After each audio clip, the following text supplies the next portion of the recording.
Magandang buhay sa lahat mga kao. Ngayon po ipapakita ko sa inyo paano magputol ng muli. Nakakita po ako ng muli sa junk shop. Ayan o, pagkabila ay talim yan.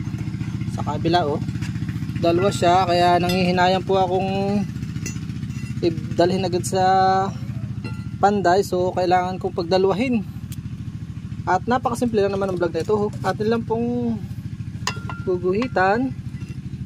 Pasensya na at maingay din sa amin ay ko na puli, talo ka na yan o. Kaya nakikipagkompetensya tayo sa gamitan lang natin ng marker.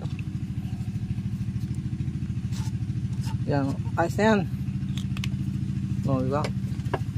Saglit lang po ito, promise. Sige.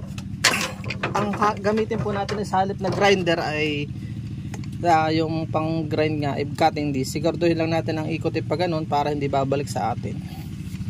Tara na, wag na nating patagalin, let's go.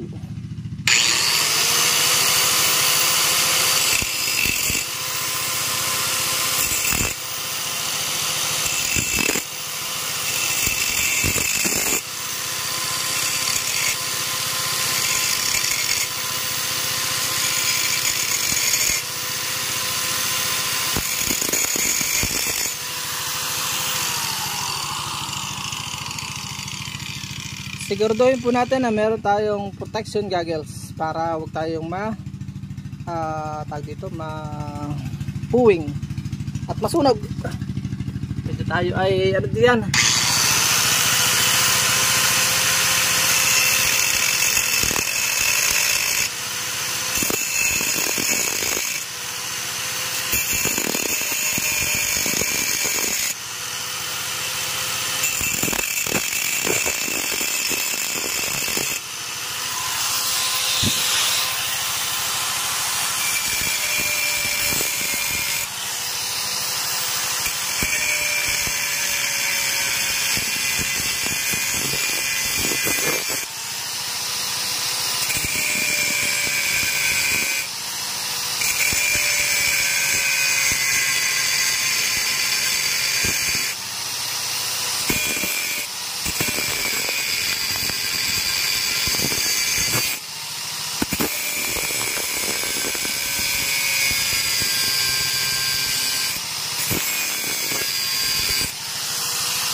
Matigas. Tagalan natin ito mga tsinelas, baka masilab. Sa kabila.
nga natin kung pwede na. Yun. Thanks God. Ganda oh. Tigas, solid na solid. Igagrind ko na lang po para makita ko kung gaano kaganda. Itong isa dadalhin ko na sa bundok. Ganyan lang po kasimple magputol, mga ka-wow. Hope nakatulong sa inyo ang video. So dalawa yung magagawa kong pambull out. Pwedeng yung isa ay barita, isa pambull out. Magkaiba po kasi yun. So igagrind ko po ito, hindi ko napapakita sa inyo para lang maglinis, masarap hawakan. So paalam and God bless. Please support all Filipino vlogs. Pakita natin sa mundo nagkakaisa po lahing Pilipino. Paalam mo na po. Hanggang sa muli po natin informative videos.